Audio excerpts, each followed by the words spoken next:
In a 2007 University of Nebraska article by Hall and Barrett, they describe an effective leader as one who is able to skillfully use tactics of influence designed to change another person's attitudes, beliefs, or actions. Selecting the appropriate tactic depends on what the leader wishes to accomplish. Jeff Bezos, founder of Amazon, is a great example of a transformational leader who has become skilled at influencing others. Bezos' story is well known in the realm of entrepreneurs and corporate leaders alike. He left a lucrative financial services career in New York to work out of a garage in Seattle with a handful of employees selling books over the internet. McGinn points out in the 2014 Harvard Business Review article, The Numbers in Jeff Bezos' Head, that within 1 month of the website's go-live date, Amazon was selling books to customers in all 50 states and in 45 different countries, and they were quickly expanding into CDs and other goods. Under Bezos' leadership, Amazon has become a $450 billion enterprise, dramatically influencing consumer spending and the retail economy worldwide. One does not attain that level of success and influence without crafting a hefty tool belt of influence tactics. Kearney, Curtis, and Colmar point out in their 2014 article in the Journal of Leadership Studies that a transformational leader predicts the use of effective leadership behaviors, like what tactics to use in exerting their influence. Frequently, these leaders use tactics such as inspirational appeal and rational persuasion. In Bezos' tactical tool belt, one finds these soft tactics as well as hard tactics like assertiveness and coalition.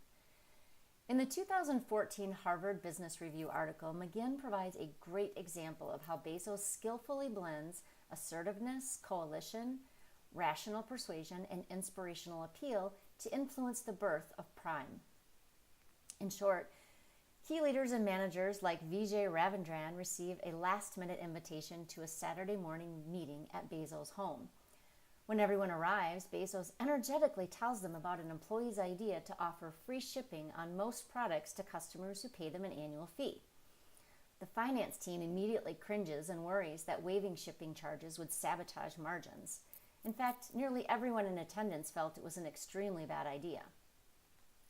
Bezos came in with an inspirational appeal, moved to coalition, then to rational persuasion, and when that didn't work, he ended with assertiveness. Ravindran states, Bezos ignored the objections because he was convinced that the offer would spur more orders. His intuition proved correct, and just weeks later, when Prime launches, suddenly customers who were buying only a few times a year were ordering multiple times per month. In a 2017 LinkedIn article, DeAndre states Bezos is just a guy who shows up every day in every way to be and to become the very best in the world. It's about bringing others to a higher level of greatness. He believes the customer is Amazon's greatest asset. In fact, of Amazon's roughly 500 measurable goals, nearly 80% of them are directly related to customer objectives. Bezos is a great example of how successful leaders acquire power, create an abundant power base, and use that power effectively. He understands that, as Cotter points out in his 1985 book, Power and Influence Beyond Formal Authority, one cannot use legitimate authority alone as a source of influencing. In recent years, Bezos purchased the Washington Post, and while he admitted to not knowing anything about the newspaper business, he wanted to create a new golden era at the paper by applying the same principles that worked at Amazon, which are to put the customer first, keep inventing, and be patient.